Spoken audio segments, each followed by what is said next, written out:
Oke, kita lanjut lagi ya. Jadi sekarang kita akan bahas tentang materi biologi yang mungkin ini bisa membantu kalian untuk menjawab pada saat lomba FISMA nanti.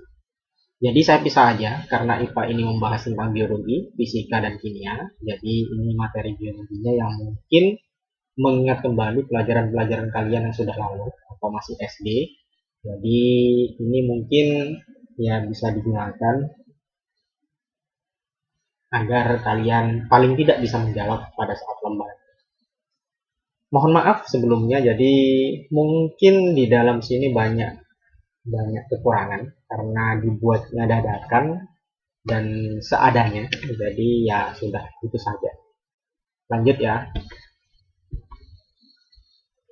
Kemudian di sini kita akan belajar tentang ciri makhluk hidup.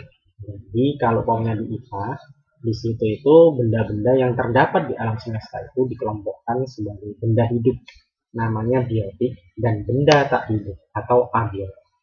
Jadi benda hidup atau biotik ini meliputi manusia, hewan, tumbuhan, dan mikroorganisme. Jadi mikroorganisme ini adalah makhluk hidup yang kecil, contohnya adalah bakteri. Kemudian benda tak hidup itu disebut dengan abiotik. Ya, semua yang tak hidup yang ada di sekitar kita, tanah, udara, air, batu, dan semacamnya itu termasuk benda tak hidup. Jadi makhluk hidup, nah di sini ada benda-benda yang ada di alam semesta itu dibagi dua, yaitu benda hidup atau biotik dan benda tak hidup yang disebut dengan abiotik. Biotik, abiotik. Itu ya. Sebelum kita bahas tentang ciri makhluk hidup atau ciri-ciri makhluk hidup. Jadi saya ulang lagi, jadi benda hidup disebut biotik, benda tak hidup abiotik. Kemudian selanjutnya di sini ciri-ciri makhluk hidup. Pertama adalah bergerak, jadi bisa bergerak. Ya, contohnya kita manusia berjalan menggunakan kaki. Tumbuhan itu juga sebenarnya bergerak, yaitu geraknya gerak pasif. Akarnya bisa bertambah panjang, kemudian nanti daunnya bergerak, kemudian ketika malam akan menutup dan semacamnya. Kemudian ada peka terhadap rangsang. Jadi kalau umpamanya ada tumbuhan, misalkan putri malu, kalau kamu sentuh dia akan menutup. Jadi di situ istilah lainnya peka terhadap rangsang ini namanya iritabilitas. Saya ulang lagi, jadi peka terhadap rangsang istilahnya adalah iritabilitas atau iritabilitas ya. Kalau manusia jelas peka terhadap rangsang karena punya sel saraf di situ. Kita lanjut, yaitu ciri yang ketiga adalah bernafas. Jadi bernafas ini adalah proses untuk menghirup oksigen dan mengeluarkan karbon dioksida. Jadi bernafas adalah menghirup oksigen dan mengeluarkan karbon dioksida. Jadi ada dua proses. Prosesnya adalah menghirup oksigen. Istilah lain yang menghirup adalah inspirasi. Sementara kalau menghembuskan itu ekspirasi. Jadi bernafas itu istilah lainnya dalam biologi namanya respirasi, yaitu proses untuk menghirup oksigen dan mengeluarkan karbon dioksida. Yang jelas fungsinya adalah untuk proses di dalam tubuh, metabolisme dan semacamnya. Kemudian ada adaptasi. Jadi sebagai makhluk hidup harus beradaptasi agar bisa bertahan di lingkungannya. Jadi adaptasi yang kamu ketahui biasanya kan ada tiga, yaitu adaptasi fisiologi, kemudian ada morfologi, dan tingkah laku. Kalau morfologi itu berdasarkan bentuk tubuh, contohnya kakinya bebek, karena bebek hidupnya di air untuk berenang sehingga kakinya berselaput. Kalau fisiologi itu fisiologi F, jadi ada fungsi tubuh. Jadi bedanya morfologi bentuk tubuh, fisiologi adalah fungsi tubuh. Kalau tingkah laku itu berarti berdasarkan tingkah lakunya, seperti itu. Jadi yang paling terkenal kan contohnya adalah autotomi. Nah, autotomi itu yaitu proses cicak, yaitu memutuskan ekornya. Kemudian ada mimikri. Mimikri itu perubahan warna pada bunglon dan sebagainya. Itu adalah adaptasi tingkah lakunya. Kemudian ada memerlukan makan atau memerlukan nutrisi. Jadi setiap makhluk hidup butuh makan.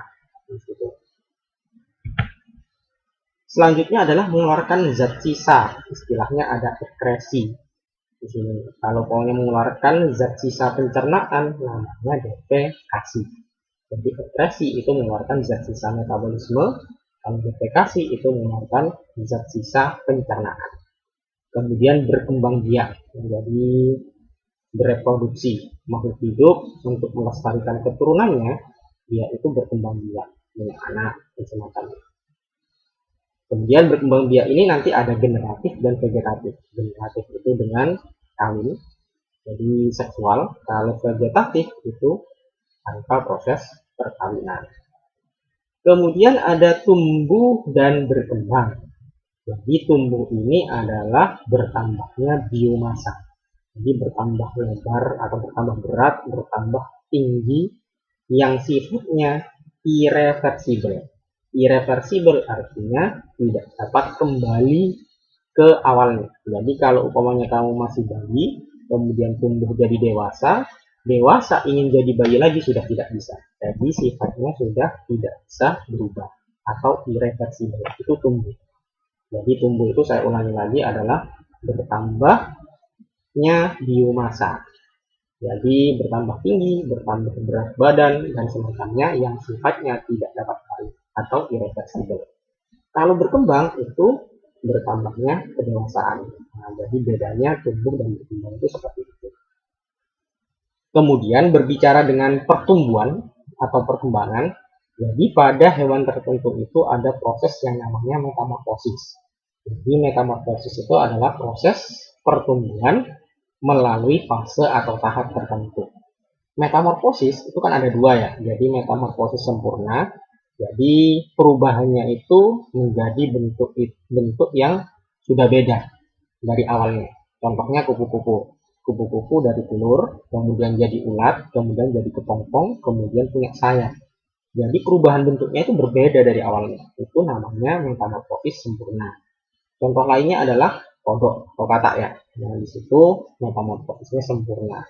Kemudian ada metamorfosis tidak sempurna. Jadi perubahan bentuknya itu hampir sama atau mirip, hanya tumbuh sayapnya. Jadi misalkan itu adalah belalang. Jadi belalang kecil, kemudian sayapnya masih pendek, kemudian nanti berubah jadi belalang yang dewasa, akan bertambah panjang sayapnya. Kemudian kecoa di situ ada metamorfosis, jadi proses pertumbuhan melalui fase tertentu. Selanjutnya di sini adalah sistem klasifikasi Mackindorf. Jadi makhluk hidup itu dibagi menjadi 5 kelompok, yaitu pertama Monera. Monera itu sejenis bakteri lah, bersel satu. Protista juga bersel satu, tapi di sini sudah mulai beragam. Ada yang bisa fotosintesis, yang mirip tumbuhan, kemudian mirip hewan dan semacamnya.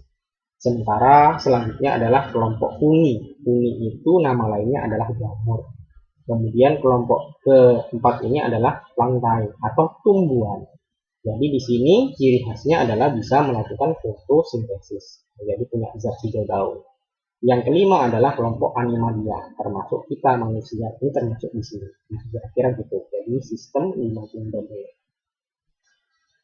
Mungkin saya akan sulit untuk membahas semuanya ya, tapi yang kira-kira saya ingat akan saya jelaskan saja. Seperti itu. Kemudian selanjutnya adalah klasifikasi materi. Di sini pengertian materi. Jadi materi adalah sesuatu yang mempunyai massa dan dapat menempati ruang. Jadi semua yang ada di sekitar kita ini namanya materi. Bukan berarti materi itu selalu diartikan uang atau materi itu adalah pelajaran misalkan. Materinya sekarang apa? Jadi kalau di IPA materi itu adalah sesuatu yang punya massa atau berat dan meliputi uang. Kemudian jadi sifat benda itu ya, materi itu ada benda padat, cair, dan gas. Kamu pasti tahu bedanya. Kalau padat itu bentuk dan volumenya tetap. Mau kamu injak, mau kamu tekan dan semacamnya, bentuknya akan tetap. Seperti itu. Jadi kalau kamu taruh di wadah ya bentuknya, kalau kotak ya pasti kotak. Kalau kemudian benda cair, jadi benda cair itu volumenya tetap dan bentuknya selalu berubah-ubah mengikuti tempatnya. Jadi misalkan kamu punya air, kamu taruh di botol dengan bentuk berbeda-beda, pasti mengikuti bentuk dari botol itu. Kemudian volumenya tetap, jadi tidak bisa dimamatkan. Misalkan kalau umpamanya botolnya isinya 1 liter, kamu tekan, kalau ada airnya pasti akan pecah. Jadi volumenya itu tetap. Kalau gas, bentuk dan volumenya berubah-ubah mengikuti wadahnya. Jadi kalau uangnya ada balonnya ini bentuknya lingkaran, kemudian bentuknya kotak, akan mengikuti wadahnya. Volumenya juga bisa ditekan kalau gas. Jadi kalau umpamanya ban sepeda, kemudian dipompa lebih keras, jadi pasti akan bisa. Jadi tekanannya akan semakin besar. Itu perbedaan dari benda, padat, cair, dan gas. Selanjutnya ini pelajaran SD sebenarnya ya, jadi perubahan wujud benda. Kamu sudah belajar benda padat, gas, dan cair. Jadi perubahannya itu ingat-ingat, karena ini biasanya keluar. Perubahan cair menjadi gas, namanya menguap. Gas menjadi cair, namanya mengembun. Cair menjadi padat, membeku. Padat menjadi cair, namanya mencair. Padat menjadi gas, itu mengembun. Gas menjadi padat, itu mengkristal. Jadi ingat-ingat ini ya. Jadi kalau tidak sempat nyatat, silahkan operatornya untuk diulang kembali ya, di pause atau diulang lagi, atau kamu bisa minta buku-buku LKS yang dulu-dulu untuk belajar. Jadi ya saya sekali lagi tidak bisa mengajari lebih dalam dan lebih detail lagi. Jadi ya cepat-cepat saja. Jadi boleh dicatat. Jadi kalau masih ingat-ingat sedikit ya diingat-ingat, nanti belajar sama teman-temannya yang lain ya. Jadi ini ya, gas jadi cair namanya mengembun, cair menjadi gas menguap, cair menjadi padat itu membeku, padat menjadi cair namanya mencair, padat menjadi gas menyublim, gas menjadi padat itu mengkristal. Selanjutnya di sini materi, yaitu diklasifikasikan menjadi zat tunggal dan campuran. Zat tunggal itu ada unsur dan senyawa, kemudian campuran itu ada homogen dan heterogen. Unsur adalah zat tunggal yang tidak dapat diuraikan lagi menjadi zat-zat lain. Ya, contohnya macam-macam, contohnya hidrogen. Nah, jadi kalau pokoknya sudah dipisah lagi ya nggak bisa, karena sudah itu. Kemudian senyawa adalah materi yang tersusun atas 2 atau lebih unsur yang berbeda melalui reaksi kimia. Ya, ini memang harus diajarkan lebih jelas lagi ya. Contohnya adalah air, karena berhubungan dengan kimia. Air itu tersusun dari hidrogen dan oksigen. Jadi nanti masih bisa dipisah antara hidrogen dan oksigen. Contoh paling mudah karbon dioksida. Jadi karbon dioksida itu kamu biasanya nulisnya CO2. CO2 itu bisa dipisah nanti secara kimia. C-nya adalah karbon, O-nya adalah oksigen. Kira-kira seperti itu. Tapi kalau sudah dalam bentuk oksigen saja, itu sudah tidak bisa diubah lagi menjadi apa? Nah, gitu. Jadi itu kalau oksigen saja namanya unsur, tapi kalau karbon dioksida itu senyawa. Intinya seperti itu. Kemudian campuran. Campuran ini adalah materi yang tersusun atas 2 zat atau lebih, tapi masih punya sifat zat penyusunnya. Jadi contohnya adalah air garam. Air garam itu masih kelihatan bentuk cairannya, kemudian garamnya masih terlihat dari rasa asinnya. Itu namanya campuran. Karena sudah tidak terlihat, kalau pokoknya sudah berbentuk larutan yang sudah tidak terlihat garamnya, berarti itu sudah campuran homogen.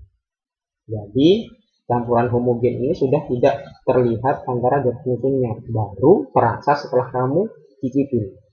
Jadi kalau kamu cicipin asin, oh ini air garam, atau oh ini air gula. Karena air campur gula sudah larut sempurna, itu namanya campuran homogen.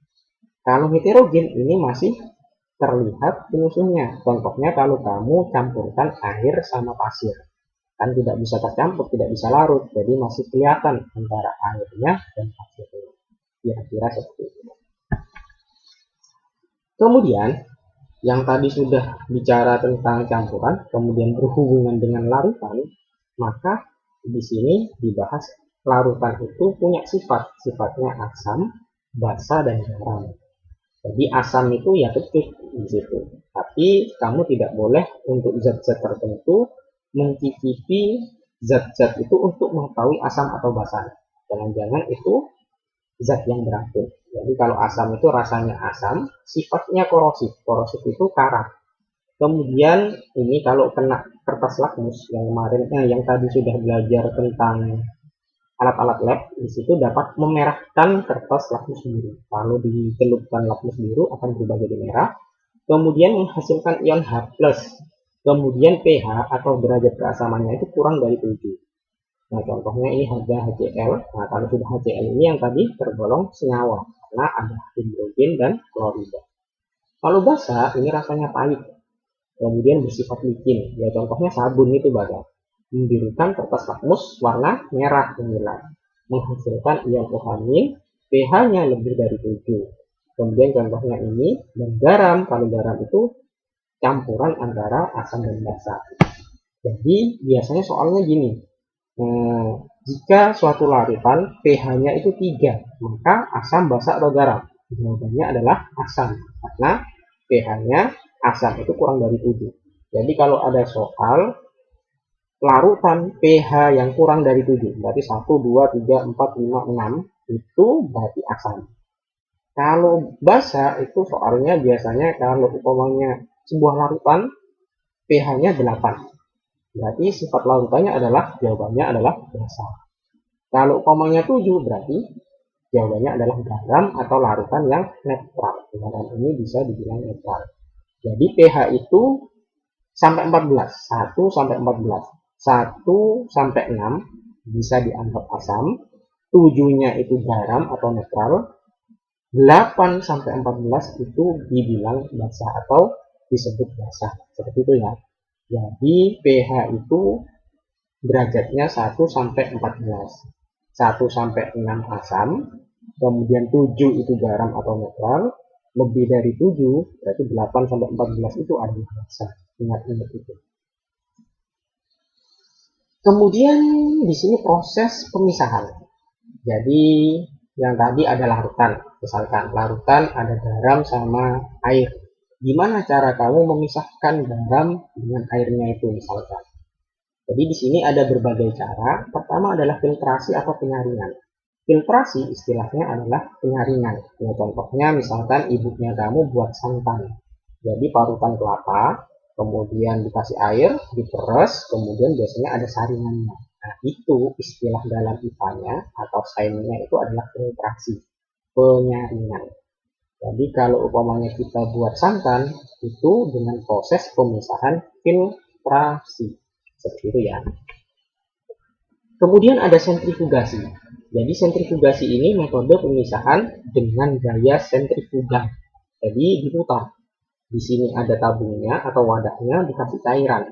Kemudian nanti ini alat memutar. Nah, seperti roda gitu di dalamnya, nanti padatannya akan mengendap seperti itu. Jadi di sini biasanya fungsinya adalah untuk memisahkan komponen darah biasanya. Jadi kalau umpamanya misalkan uji bagian tubuh manusia, darah, komponen darah dan semacamnya dipisahkan dengan cara sentrifugasi. Yaitu saya ulang lagi, pemisahan dengan gaya sentrifugal atau putar seperti itu ya. Sini agak sembara merah. Kemudian ada destilasi atau destilasi di sini ya, penyulingan istilahnya. Jadi di sini proses pemisahan zat ini biasanya berdasarkan perbedaan titik didih. Jadi contohnya itu biasanya pembuatan minyak minyak kayu putih misalnya. Jadi minyak kayu putih itu di daunnya itu kan kemudian digiling masih tercampur antara air dan minyaknya. Jadi kalau umpamanya nanti diuapkan, nanti akan terpisah, airnya akan tersedot atau minyak aslinya akan tersedot. Atau biasanya juga pembuatan alkohol, minuman keras. Minuman keras itu kan biasanya air pati.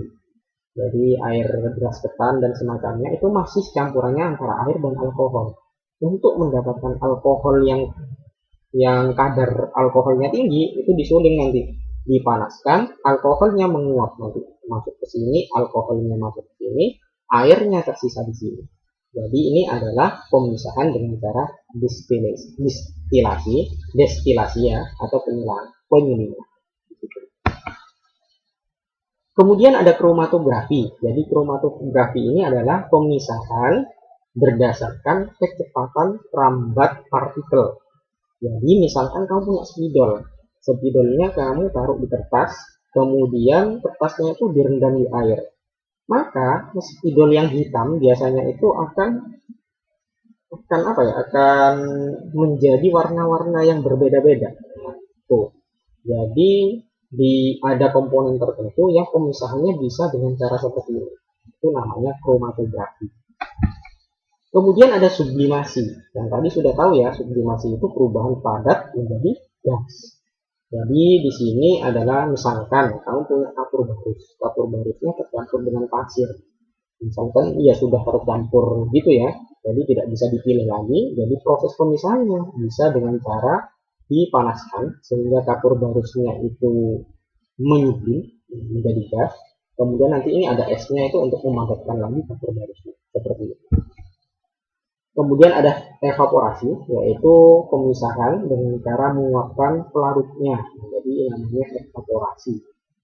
Ya contohnya misalkan pembuatan minyak kelapa. Itu santannya itu dimasak sampai mendidih, kemudian menguap, kemudian bersih, sisa tinggal minyaknya. Atau mungkin pembuatan garam.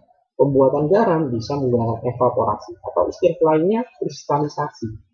Jadi air laut itu dijemur sampai airnya menguap semua. Menguap itu namanya evaporasi sehingga yang tersisa adalah kristal garamnya. Seperti itu. Kemudian energi. Nah, karena kita bahas biologi, jadi berhubungan dengan makanan. Jadi sumber-sumber energi yang kita dapat berasal dari makanan berupa karbohidrat. Kemudian ada protein, kemudian ada lemak. Kemudian yang paling tinggi energinya itu dihasilkan oleh lemak. Jadi lemak itu punya energi yang paling tinggi dibandingkan protein dan karbohidrat. Kalau karbohidrat bisa disebut sebagai sumber energi, kalau protein ini sebagai zat pembangun biasanya, karena ini bisa digunakan untuk membentuk otot dan semacamnya. Jadi untuk memperbaiki otot dan semacamnya. Makanya kalau umpamanya atlet-atlet binaraga di situ mengurangi karbohidratnya, perbanyak proteinnya untuk membentuk otot. Kalau lemak ini energinya besar tapi belakangan untuk dicernanya. Jadi malah nanti kamu bisa gemuk ketika terlalu banyak minum. Kemudian kalau yang lain itu bisa vitamin dan semacamnya ya. Kalau banyak vitamin A fungsinya apa dan semacamnya, saya pikir kalian bisa ingat-ingat sendiri ya. Karena waktunya ini sangat terbatas. Kemudian perpindahan kalor, ini sering masuk. Jadi kalor ini dapat berpindah dengan tiga cara. Konduksi atau hantaran, konveksi atau aliran, radiasi atau pancaran. Jadi ini biasanya sering ditanyakan. Konduksi adalah perpindahan kalor melalui suatu zat tanpa disertai perpindahan partikel-partikel zat itu. Contohnya misalkan kamu punya sendoknya dimasukkan air panas, maka ujung sendoknya akan ikut panas karena hantaran dari panas tergantung ya, kamu memasukkan ke air panas misalkan, berarti hantaran dari air panasnya menuju ujung-ujung sendok yang kamu pegang. Itu konduksi. Konveksi adalah perpindahan kalor pada suatu zat yang disertai perpindahan partikel-partikel zat tersebut. Jadi ini contohnya biasanya kalau di SD itu angin darat dan angin laut. Jadi anginnya juga ikut pindah. Kemudian kalau contoh lainnya itu misalkan kalau kamu beli bakso misalkan. Bakso itu kan cairannya kalau mendidih, ketika ngalap kalau istilahnya. Jadi pentolnya itu akan berputar biasanya. Nah, jadi airnya itu akan terus berputar di situ di dalam pancinya itu. Itu namanya konveksi. Jadi perpindahan kalor yang disertai perpindahan partikel. Kalau konduksi itu perpindahan kalor tanpa disertai perpindahan partikel. Dan radiasi adalah perpindahan kalor tanpa melalui zat perantara. Ya sinar matahari itu contohnya. Jadi radiasi adalah perpindahan kalor tanpa melalui zat perantara. Konveksi perpindahan kalor yang disertai perpindahan partikel. Sedangkan konduksi itu perpindahan kalor tanpa disertai perpindahan partikel-partikel zat tersebut. Bisa dipahami ya? Ya kalau umpamanya ditulis bisa di pause dulu. Kemudian lanjut organisasi kehidupan. Kemudian di sini ada sel. Sel itu adalah bagian terkecil makhluk hidup. Jadi kalau punya tubuh kita ini dipotong-potong, bagian terkecilnya namanya sel. Kemudian makhluk hidup itu ada yang multiseluler dan uniseluler. Jadi kalau makhluk hidup yang terdiri dari banyak sel itu namanya multiseluler. Contohnya saya, manusia. Manusia pokoknya kalau makhluk hidup yang punya organ, punya tangan, punya mata, punya kaki dan semacamnya itu disebut dengan makhluk hidup multiseluler. Seperti itu. Kalau makhluk hidup kayak bakteri itu biasanya uniseluler. Uniseluler itu terdiri dari satu sel, makanya sangat kecil ukurannya. Jadi itu ya, ada makhluk hidup berdasarkan jumlah selnya itu ada makhluk hidup multiseluler dan uniseluler. Multiseluler itu yang terdiri dari banyak sel, kemudian uniseluler itu terdiri dari satu sel. Melihat sel harus dengan bantuan mikroskop. Kemudian di sini berdasarkan ada tidaknya membran inti, dan sel itu dibagi lagi menjadi dua. Ada prokaryotik tidak punya membran inti dan eukaryotik memiliki membran inti. Saya ulang lagi, yang tadi sel itu berdasarkan jumlahnya, ada yang uniseluler terdiri dari satu sel, contohnya bakteri. Kemudian yang terdiri dari banyak sel itu adalah multiseluler. Kalau kamu tanya, semut apakah terdiri dari satu sel? Jawabannya tidak. Semut itu terdiri dari banyak sel. Kenapa? Karena punya kaki. Jadi selama dia punya organ, dia itu termasuk multiseluler dari banyak sel. Kalau umpamanya hanya satu sel, dia ya bentuknya hanya bulat saja. Bentuknya sederhana sekali karena satu sel. Tidak punya organ-organ kayak mata, kaki, dan semacamnya seperti itu. Kemudian ada prokaryotik tidak punya membran inti dan eukaryotik memiliki membran inti. Kemudian kalau suruh urutkan dari yang terkecil itu makhluk hidup itu apa saja? Pertama sel. Kemudian sel bergabung jadi jaringan. Jadi jaringan adalah kumpulan sel. Kemudian jaringan ini bergabung lagi menjadi organ. Contoh organ adalah tangan, kaki, mata, dan semacamnya. Itu organ. Paru-paru, jantung, dan semacamnya. Kemudian organ bergabung, organ ini bekerja bersama-sama melaksanakan fungsi tertentu, namanya sistem organ. Contohnya bernafas. Ketika kamu menjawab bernafas pakai hidung, ya memang benar. Jadi udara masuk hidung. Tapi kalau kamu punya hidung saja tanpa punya paru-paru, jelas nggak mungkin bisa bernafas kan? Nah, jadi sistem pernafasan itu terdiri dari hidung. Kemudian masuk lewat tenggorokan, kemudian nanti harus punya paru-paru. Itu namanya sistem organ. Jadi ada kesatuan organ yang melakukan fungsi tertentu. Jadi fungsi pernafasan tidak bisa dilakukan sendiri oleh hidung saja. Butuh organ-organ lain sehingga disebut dengan sistem organ. Gabungan dari sistem organ, sistem pernafasan, sistem pencernaan, penglihatan, dan semacamnya membentuk satu makhluk hidup yang namanya organisme. Jadi satu makhluk hidup kayak kamu, saya sendiri ini namanya organisme. Satu makhluk hidup, kesatuan makhluk hidup. Bagian terkecilnya namanya sel, sel bergabung jadi jaringan, jaringan menjadi organ, organ menjadi sistem organ, kemudian sistem organ menjadi organisme. Gitu. Selanjutnya di dalam sel ini terdapat 3 bagian utama. Yang pertama adalah membran sel, yaitu selaput ya yang membungkus sel. Kemudian fungsinya adalah melakukan pertukaran zat dalam sel. Kemudian ada inti sel, nama lainnya nukleus, yaitu fungsinya adalah mengatur seluruh kegiatan sel. Inti sel atau nukleus ini biasanya sering masuk atau sering ditanyakan. Jadi apa fungsi dari inti sel? Itu fungsinya adalah untuk mengatur seluruh kegiatan sel.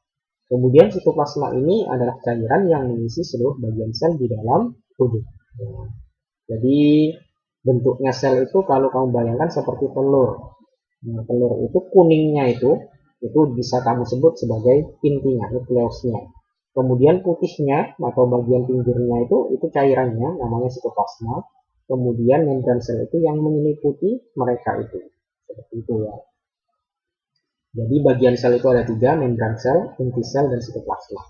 Ini biasanya ditanyakan. Kemudian di dalam sitoplasma itu ada bagian-bagian lain yang disebut dengan organel atau organela. Jadi ini ada ribosom contohnya, berfungsi sebagai tempat sintesis protein atau pembentukan protein. Mitokondria ini biasanya sering ditanyakan. Mitokondria berfungsi untuk melakukan respirasi sel, tempat respirasi. Kemudian untuk menghasilkan energi atau mendapatkan energi. Jadi mitokondria fungsinya untuk respirasi sel dan penghasil energi. Bisa kamu jawab seperti itu. Badan Golgi ini berfungsi sebagai alat pengeluaran atau ekskresi. Retikulum endoplasma berfungsi sebagai sekresi protein. Vakuola ini biasanya berfungsi sebagai tempat penyimpanan makanan atau fungsi-fungsi yang ditulis inilah. Ini kopas dari buku atau copy paste ya. Kemudian kloroplas di sini hanya dipunyai oleh tumbuhan, sel tumbuhan. Sel hewan tidak punya dan juga manusia nggak punya, yaitu fungsinya untuk proses fotosintesis. Kemudian di sini biasanya juga ditanyakan, di sini perbedaan sel tumbuhan dan sel hewan. Jadi yang tadi sudah dapat satu, yaitu pada sel tumbuhan itu ada kloroplas, di sel hewan tidak ada. Lupa saya tulis, tapi bisa kamu jawab nanti kalau ditanyakan perbedaan sel tumbuhan dan sel hewan. Jadi pada sel tumbuhan itu punya kloroplas, kalau di sel hewan tidak punya. Kemudian ini jawaban lain, sel tumbuhan punya dinding sel hewan tidak punya.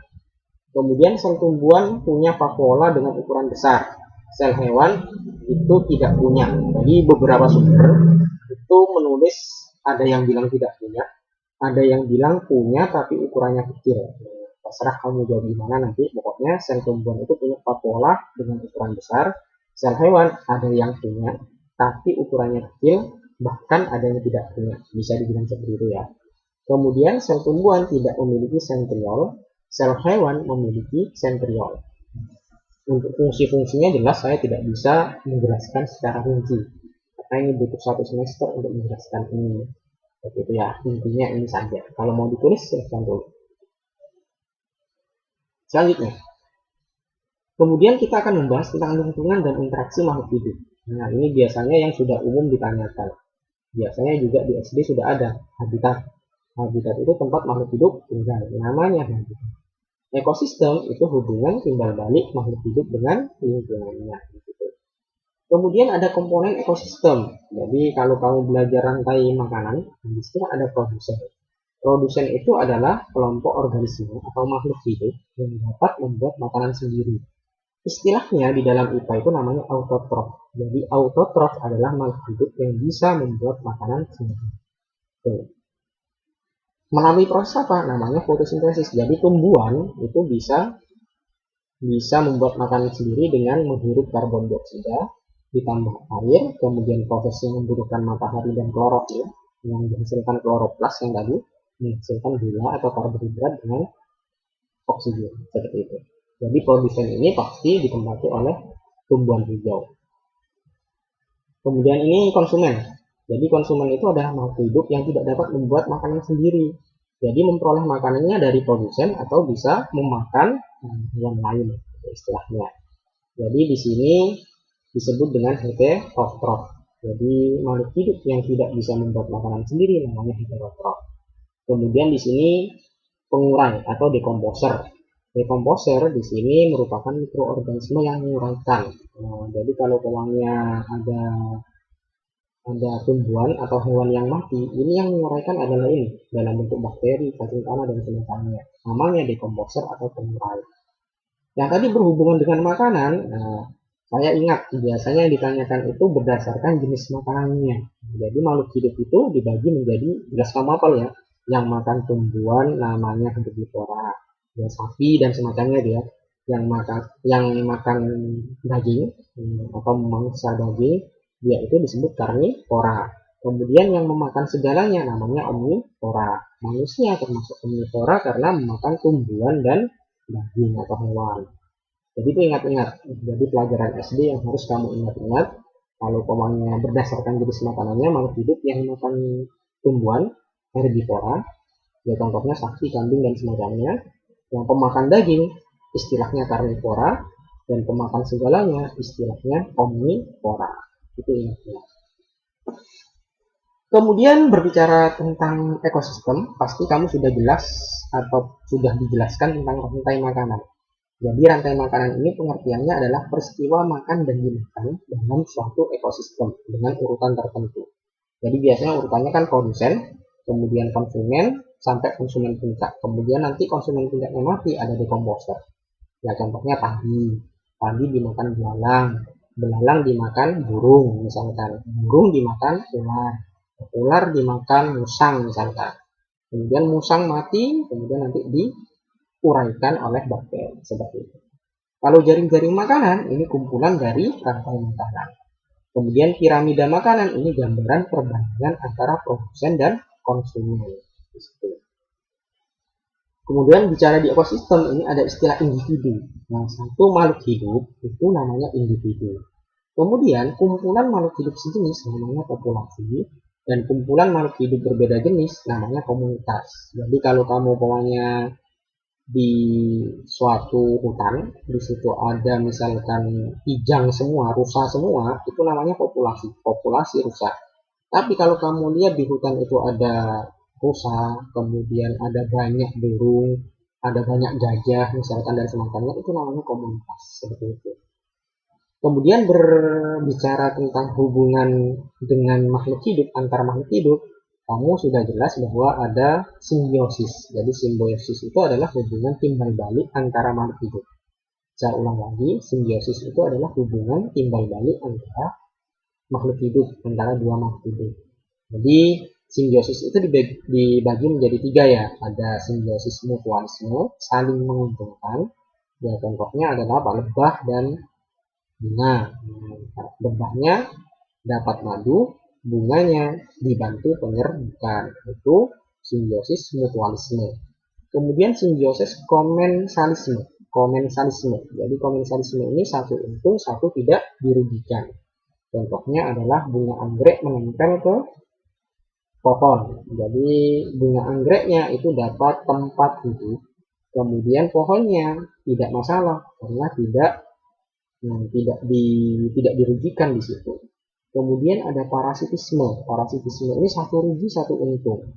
Ya contohnya adalah penyakit. Misalkan kalau kamu punya kutunya ini mendapat makanan dari kamu dirugikan, merasa gatal dan semacamnya, seperti itu contohnya. Kemudian ada struktur bumi. Saya bahas sedikit aja lah, sedikit, tapi semoga diingat ya. Di sini ada atmosfer, litosfer, dan hidrosfer. Jadi dibagi menjadi tiga. Atmosfer itu lapisan udaranya.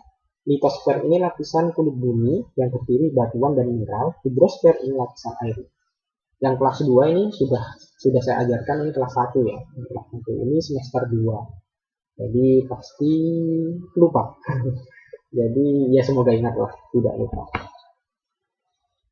Kemudian tata surya. Nah, tata surya ini biasanya pelajaran yang paling disenangi atau ya yang paling menarik lah, karena berhubungan dengan planet-planet dan semacamnya.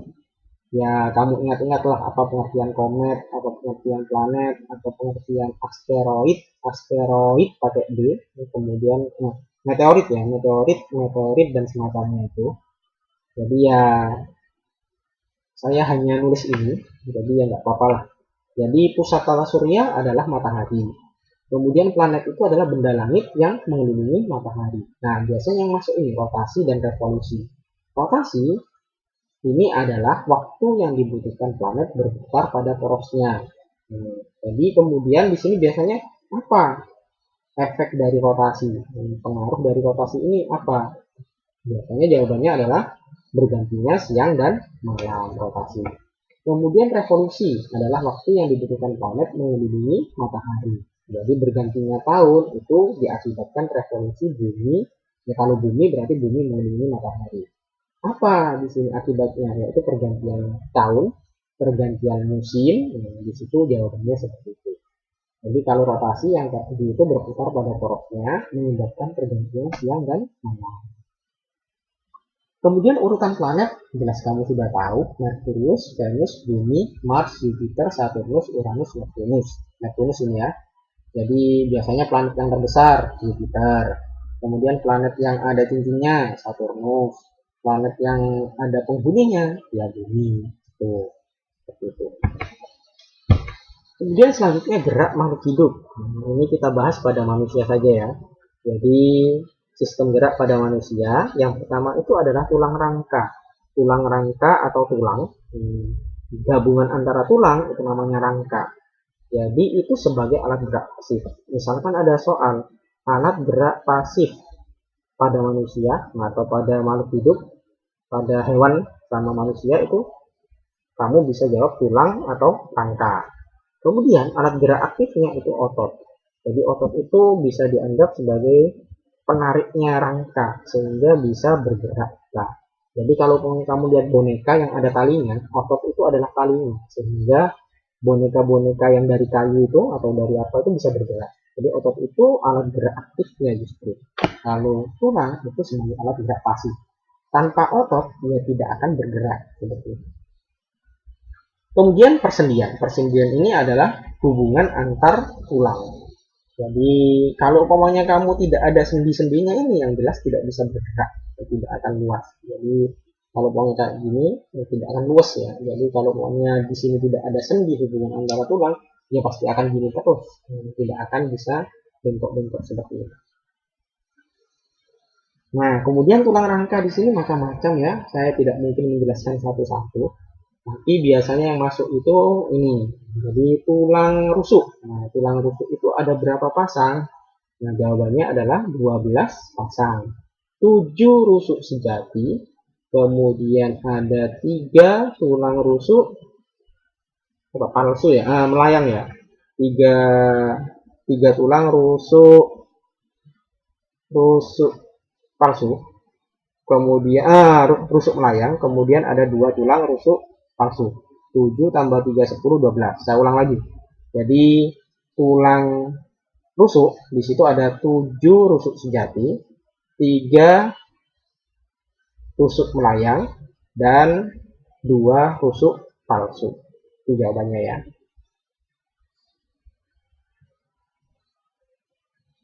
Jadi kalau yang lain ini tidak mungkin dihafal ya. Jadi 12 pasang yang tadi, 12 pasang tulang rusuk. Kemudian persendian. Nah, persendian ini biasanya juga masuk. Ada sendi putar. Nah, sendi putar itu contohnya kepala ini, leher. Kemudian ada sendi engsel. Kemudian ada sendi peluru. Kemudian ada sendi pelana. Sendi peluru ini berputarnya ke segala arah. Kemudian sendi pelana ini satu arah. Jadi satu arah contohnya siku ini, satu arah, ke depan belakang, ke depan belakang. Sendi engsel ini dua arah, contohnya ibu jari dengan pergelangan tangan. Ibu jari ini yang bisa lamping, kemudian bisa ke depan belakang. Ini engsel seperti itu ya. Jadi sendi putar ini leher, sendi peluru ini bagian lengan ini bisa tangan putar. Kemudian sendi pelana itu satu arah siku, hanya bisa ke depan dan belakang. Sendi engsel ini dua arah, bisa ke depan, belakang, kemudian samping kanan kiri. Nah, itu ya.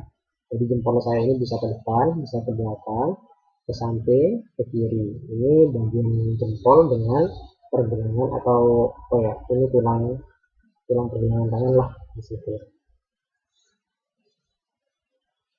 Oke, kira-kira itu yang persendian. Kita lanjutkan otot. Nah, otot ini juga sering masuk. Jadi otot ada 3 macam, otot polos, otot lurik, dan otot jantung. Sebenarnya seperti itu.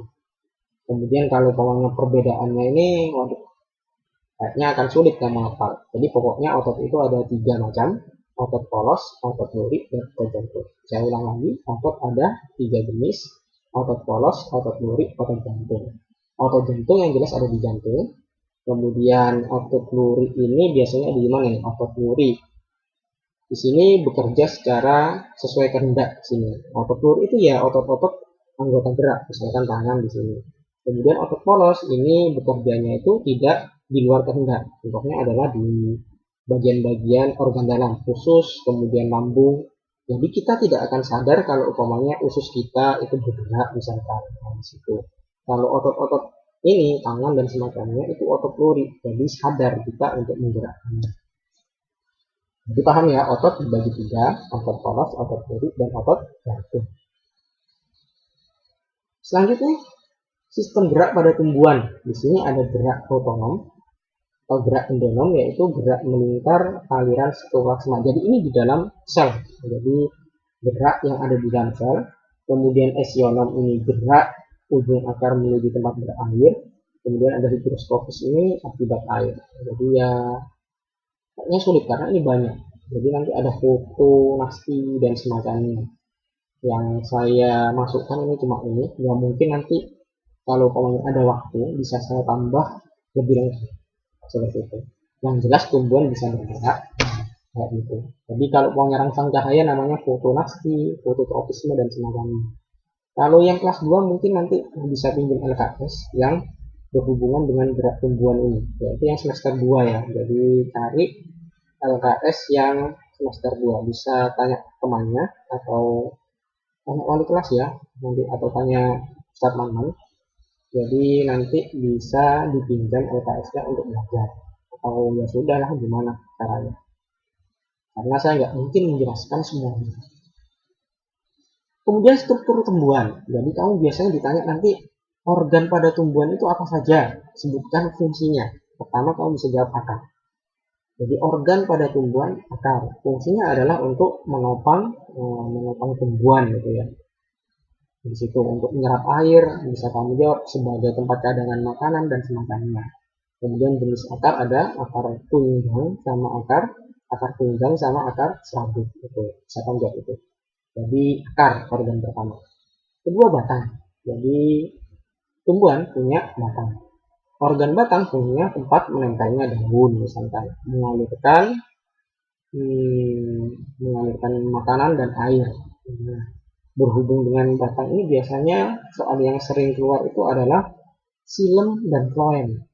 Itu jaringan silem dan floem, jaringan pengangkut pada tumbuhan ya. Jadi saya sebut saja.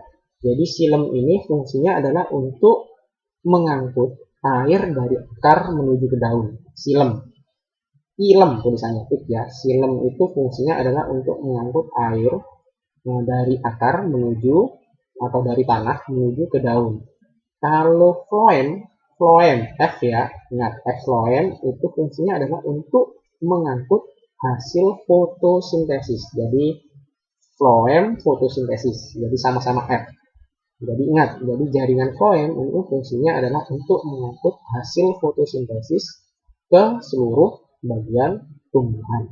Nah, ingat-ingat itu jaringan pengangkut yang biasanya sering ditanyakan. Jadi ada silem dan floem. Silem untuk mengangkut air dari akar atau dari tanah menuju ke daun. Kemudian kalau floem itu untuk mengangkut hasil fotosintesis ke seluruh bagian tumbuhan. Seperti itu. Kemudian daun. Daun ini ya jelas kamu fungsi utamanya adalah untuk fotosintesis. Seperti itu. Jadi daun fungsinya untuk fotosintesis. Bunga ini adalah alat reproduksi dari tumbuhan. Nah, kamu ingat-ingat bahwa organ betinanya adalah pupi, kemudian organ kelamin laki-lakinya adalah benang sari atau sebut sari di situ. Itu ingat-ingat seperti itu. Kemudian buah dan biji ini hasil dari yang tadi perkembangbiakan dari ya hanya tumbuhan-tumbuhan tertentu ya yang bisa berbuah seperti itu. Untuk jaringannya kayaknya terlalu panjang untuk saya jelaskan. Jadi ingat-ingat saja yang kamu ingat-ingat dari pelajaran SD atau pelajaran kelas 1 yang terutama yang anak kelas 2 yang sudah saya pernah ajar itu, saya pernah ajarkan itu dari sel, autotrof dan semacamnya, itu tolong pelajari lagi. Kalau bukunya tidak ada ya pinjam dulu lah ke anak kelas 1-nya kalau ada bukunya. Kalau nggak ada bukunya ya doa aja lah. Bismillah aja, semoga kasih soal yang gampang. Kemudian sistem pencernaan. Jadi sistem pencernaan ini ya kita butuh makan. Jadi ya makanan perlu dicerna dulu, tidak utuh kita masuk kemudian keluar menjadi makanan lagi. Jadi masuk pertama melalui mulut. Jadi mulut ini bisa dicerna secara mekanis dan kimiawi. Mekanisnya itu dengan gigi. Jadi gigi ini untuk mengunyah agar makanan itu menjadi halus. Kemudian secara kimiawi itu dengan air ludah di situ. Nah, kemudian lidah ini fungsinya adalah untuk membolak-balik makanan. Kemudian ingat-ingat lidah itu adalah indera pengecat. Jadi kamu ingat-ingat di bagian ujung, misalkan rasa manis dan semacamnya itu ya. Jadi di sini lupa untuk saya masukkan. Jadi yang jelas itu. Kemudian urutan sistem pencernaan ini biasanya sering masuk mulut, kerongkongan, lambung, usus halus, usus besar, anus. Jadi ingat. Jadi pencernaan itu atau makanan masuk mulut pertama, kemudian masuk ke kerongkongan. Kerongkongan ini ada yang namanya gerak peristaltik, yaitu gerak memijat dan mendorong makanan. Jadi kalau umpamanya ular itu masuknya makanan itu dengan cara peristaltik. Namanya jadi di kerongkongan ini ada gerak peristaltik, gerak untuk mendorong dan memijat makanan sehingga masuk ke dalam lambung. Kemudian lambung ini terjadi pencernaan kimiawi. Setelah di lambung ini ada usus halus. Nah, lebih jelasnya nanti ada usus 12 jari dan semacamnya itu. Jadi di sini usus halus itu prosesnya adalah untuk menyerap sari-sari makanan. Usus besar di sini biasanya untuk proses pembusukan, sehingga nanti keluarnya ya dalam bentuk pasta itu. Jadi kalau pokoknya bentuknya padat, yang jelas tidak bisa dikeluarkan. Kemudian anus ini ya di bawah bibir kita itu, di mulut, kerongkongan, lambung, usus halus, usus besar, anus secara garis besar. Kemudian ada enzim dan semacamnya ini. Jadi kalau umpamanya enzim amilase untuk merombak minum dan semacamnya. Kayaknya agak sulit ya, tapi nanti bisa di pause untuk dibaca. Kemudian proses pencernaan makanan ada mekanis dan kimiawi. Sudah jelas ya, kalau mekanis ini mengubah ukuran menjadi lebih kecil dengan menggerakkan alat pencernaan, contohnya gigi itu. Kalau kimiawi dengan bantuan enzim pencernaan. Gitu. Kemudian gangguan pada sistem pencernaan, ya contohnya adalah MAH ini. Jadi MAH itu saya sakit di bagian lambung ya, karena terlalu banyaknya asam lambung itu atau HCl di situ. Kemudian ada macam-macam di sini. Ya biasanya yang keluar itu MAH itu dah. Kemudian ini ya biasanya cuma keluar sedikit. Ada zat aditif dan zat adiktif. Jadi zat aditif ini adalah zat yang ditambahkan pada makanan. Contohnya pemanis, pengawet, kemudian ada penyedap, ada peksin, ada micin, itu istilahnya MSG dan semacamnya, pewarna biar makanannya itu menarik. Kemudian pengawet biar biar tidak mudah busuk atau basi. Bedanya dengan adiktif, nah bedanya ini ya, jadi ini enggak ada K-nya, ini ada K-nya. Adiktif. Adiktif itu zat yang menyebabkan ketergantungan atau ketagihan. Jadi kalau kamu makan adiktif ini akan ketagihan. Ya contohnya narkoba itu lah, golongan narkotika, narkoba dan psikotropika yang bisa mempengaruhi saraf-saraf manusia. Jadi adiktif itu yang menyebabkan ketergantungan. Kemudian aditif itu zat tambahan, istilahnya.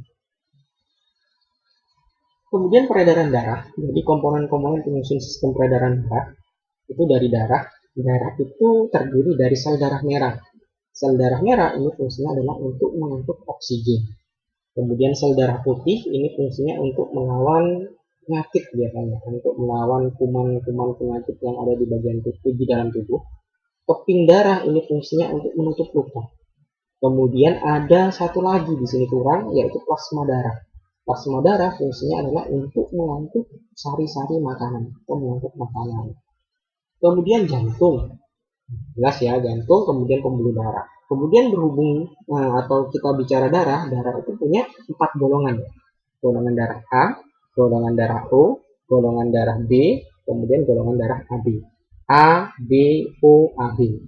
Kemudian biasanya yang ditanyakan adalah golongan darah universal, resipien universal. Jadi resipien universal itu golongan darah yang bisa menerima donor dari yang lainnya. Itu golongan darah AB ya. Jadi golongan darah AB itu disebut dengan golongan darah resipien universal. Kemudian ada golongan darah O yang disebut dengan donor universal. Jadi golongan darah O itu bisa nyumbang darah ke semua golongan darah yang di situ. Jadi itu biasanya yang ditanyakan. Tapi walaupun pada kenyataannya sekarang harus sama golongan darahnya untuk menghindari ya penyakit-penyakit tertentu ya. Kemudian kalau peredaran darah ada peredaran darah besar dan peredaran darah kecil. Peredaran darah besar itu ke seluruh tubuh. Kalau peredaran darah kecil itu menuju paru-paru kayak gitu.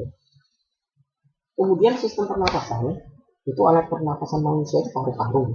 Bisa disebut paru-paru, ya hidung itu tempat masuknya udara.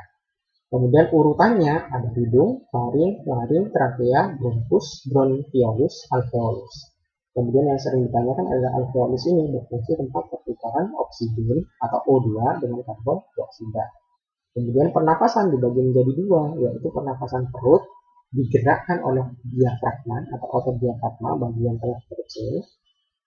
Jadi kalau perutnya kamu ngembung, kempis, itu kamu menggunakan pernapasan perut.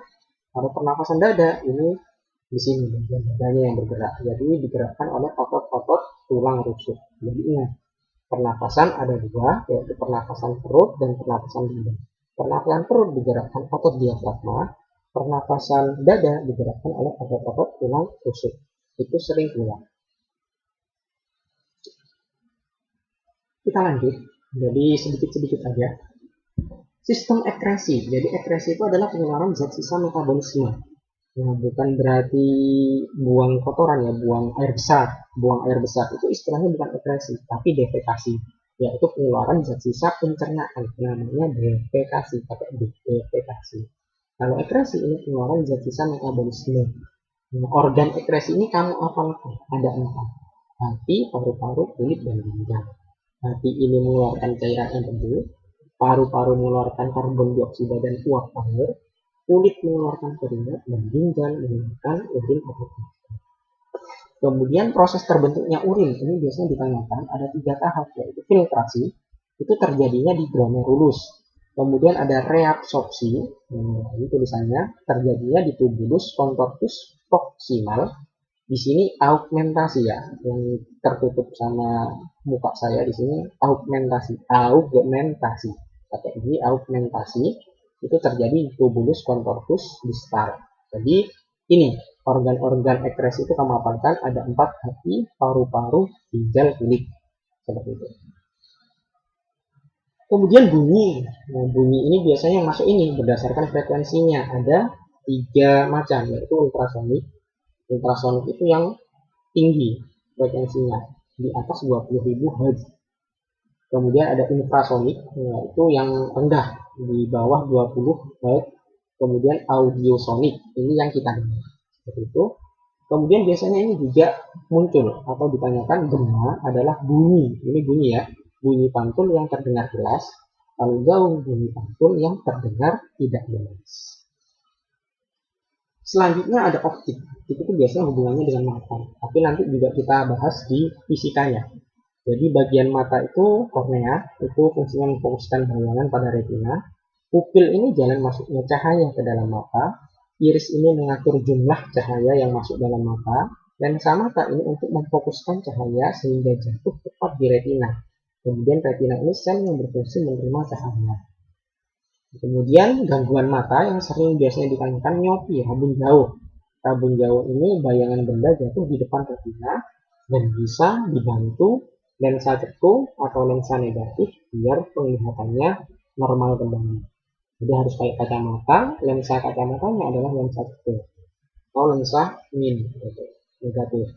Kalau hipermetropi itu rabun dekat, yaitu bayangan benda jatuh di belakang retina. Jadi bisa ditolong dengan menggunakan kacamata dengan lensa kembung atau lensa positif. Kalau presbiopi itu mata tua. Jadi mata tua ya sudah orang tua itu biasanya daya akomodasinya itu sudah menurun. Jadi lensa matanya itu sudah tidak bisa menembung dengan sempurna sehingga biasanya dibantu dengan lensa mata. Kemudian perkembangbiakan. Jadi perkembangbiakan kamu bisa ingat ini, ovipar itu bertelur, vivipar itu melahirkan, vivipar itu melahirkan ya. Kemudian ovovivipar ini bertelur melahirkan. Kalau ovipar bertelur sudah tahu, contohnya adalah ayam. Kemudian kalau vivipar ini melahirkan ya contohnya mamalia. Mamalia itu sapi, kambing dan semacamnya. Kalau ovovivipar ini bertelur tapi telurnya nanti menetas di dalam tubuhnya. Jadi seakan-akan nanti ketika keluar itu seperti melahirkan. Contohnya adalah ular, ada ikan hiu dan semacamnya. Kemudian biasanya perkembangbiakan ini berhubungan dengan generatif dan vegetatif. Generatif itu dengan cara seksual, dan kemudian vegetatif itu dengan aseksual atau tidak melakukan perkawinan. Gitu. Jadi secara seksual dan aseksual ada vegetatif dan generatif.